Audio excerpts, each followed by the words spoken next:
Regarde Chou, je crois que ça va commencer.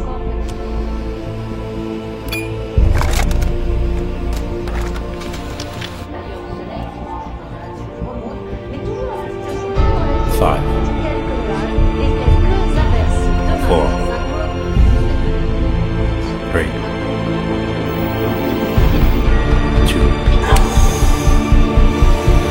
1.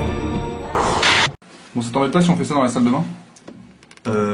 Fais ça quoi? Ça veut, quand tu dis, si on fait ça dans la salle de bain, tu veux dire, qu'est-ce que tu veux faire exactement à ton avis? Donc vous aurez reconnu Frédéric Becbédé, qu'on connaissait bien comme écrivain.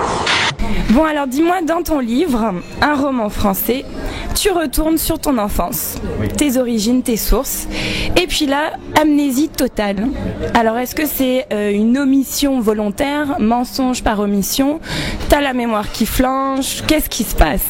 Je crois que c'est tout ça à la fois, et surtout c'est que je suis paresseux, qu'on a la flemme de faire l'effort de faire fonctionner sa tête, et c'est un peu ce que j'ai fait dans ce livre. J'ai essayé de faire fonctionner ma mémoire. J'espère que j'ai réussi à faire quelque chose qui soit touchant, qui soit intime, mais sans être trop ennuyeux. Voilà. Comme animateur de télévision. Je laisse donc la parole aux critiques du Cercle qui vont en débattre avec leur impartialité hebdomadaire. Bonsoir Frédéric Bégodeau. Alors bon, on se dit, le gars il veut faire un film sur l'amour, dans l'amour, pour penser l'amour, pour réfléchir sur l'amour, alors pourquoi pas? Et dans un certain sens, on se dit peut-être le film va durer 3 ans, ça aurait peut-être été ça, hein, ça, the idée, la bonne idée, c'était oui, ça. Il y a cette scène avec Nicolas Bedos et Louise Bourgoin, la scène du micro-pénis. Bon, je ne vous raconte rien parce que les enfants regardent, mais enfin quand même, petit côté dandy, un petit peu snob, un petit peu maniéré. Un cinéma qui se passe dans les beaux quartiers, c'est du cinéma de bourgeois, alors ils sont bien habillés, les filles sont très maquillées, c'est très joli, ok parfait. Alors moi ce que je peux, excusez-moi, alors attendez, 5 minutes, moi juste simplement, un petit truc à dire quand même, hein, c'est que moi toute cette légèreté, je me demande à quel candidat ça va profiter, c'est tout, je pose juste la question, hein. Je me bats pour la légèreté. Je pense que c'est une valeur fondamentale de notre pays. Et d'ailleurs, on devrait cesser de dire liberté, égalité, fraternité, ce qui est très hypocrite et franchement irréalisable. Mais il faut dire frivolité, liberté, légèreté. Et création ? Ça rime pas.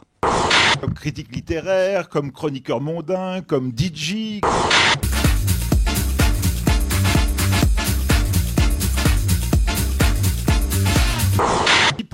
Mannequin. Qu'est-ce qu'on a oublié?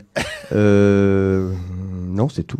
Et qui maintenant devient réalisateur de long métrage.